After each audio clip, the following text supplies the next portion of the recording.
Welcome to episode 95 of George's Random Astronomical Object. Every episode, I run a random number generator to select random astronomical coordinates in the sky, and I then search for an astronomical object near those coordinates and talk about what makes the object so interesting to astronomers. So, let's now run the random number generator.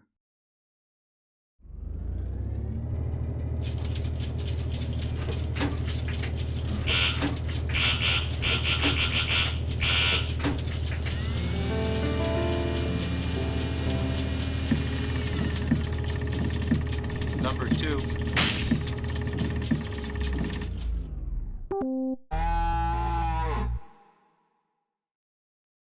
And the coordinates for this episode are 1 hour, 15 minutes, 9.8 seconds right ascension, and plus 0 degrees, 14 minutes, 51 seconds declination.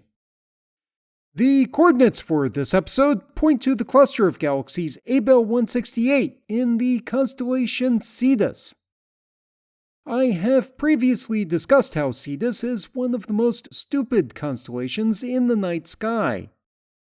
It's supposed to represent a sea monster, but instead looks like a disorganized patch of stars, although they are relatively bright stars.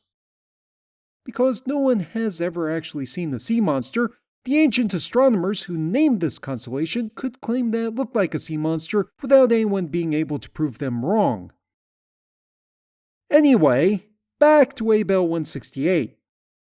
This cluster of galaxies was discovered by George Abell in the 1950s. He did this by spending lots and lots of time staring at photographic plates of the sky and identifying locations in those photographic plates with lots of extra galaxies. George Abell was also a staring contest Grand Master, but that is a story for another episode. The cluster Abell 168 is located at a distance of about 520 million light-years or 160 megaparsecs, which is sort of nearby for one of Abell's clusters of galaxies. 365 galaxies have been identified as members of this cluster of galaxies, and they are spread over an area with a diameter of roughly 9 million light-years. However, the cluster not only contains lots of galaxies, but also very thin, very hot X-ray emitting gas that is found in between the galaxies in this cluster and that is therefore referred to as intracluster gas, or the intracluster medium. It seems like, to me at least, that although quite a few people have performed useful analyses of the galaxies in this cluster, the intracluster medium may be the more interesting part of this object. First of all, observations with the Chandra X-ray Observatory revealed that the X-ray emission from the intracluster gas does not peak in one location in the center, but instead peaks in two separate locations within the cluster. If this was just a single cluster that had been sitting by itself for a long time, the intracluster gas would look like a relatively symmetric sphere with a single peak in the center of the cluster. The presence of two peaks indicates that this is not just a single isolated cluster, but instead two smaller clusters of galaxies that have collided with each other and are in the process of merging together.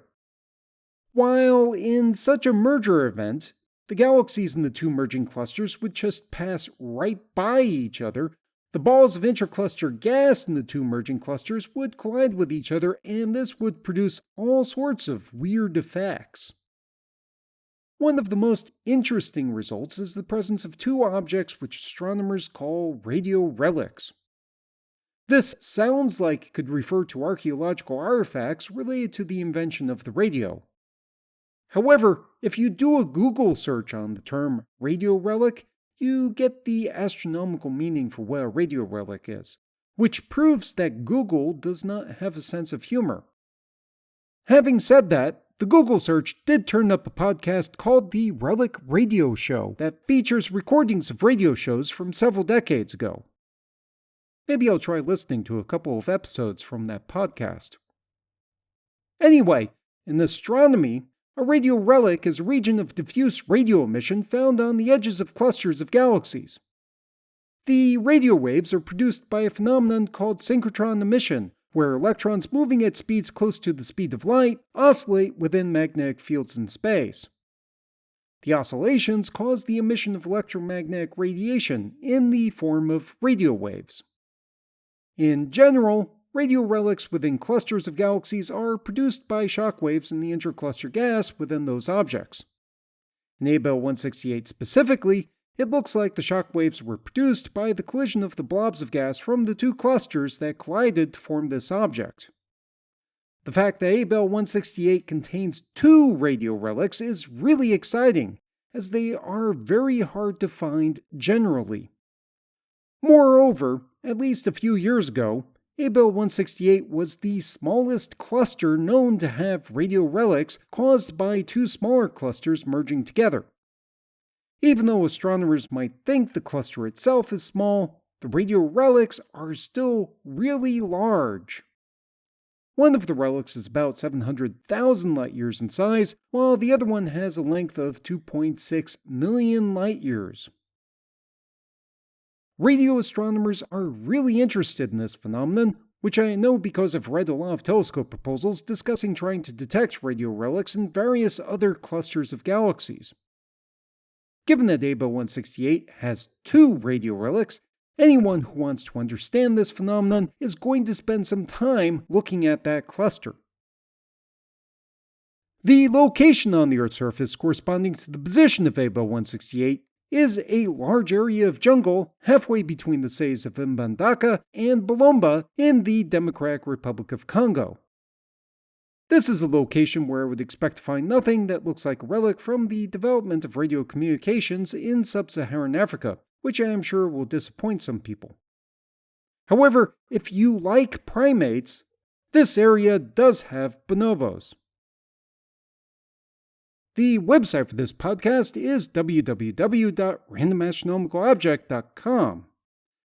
You can visit the website to download episodes of the show, read information about the astronomical objects, view images of those astronomical objects, look up additional reference information, and send me random feedback. The audio was recorded and edited by George Bendo. The music is Immersion by Sasha Hendy at www.sasha-hendy.de, and the sound effects are from the Free Sounds Project at www.freesounds.org. Thanks for listening.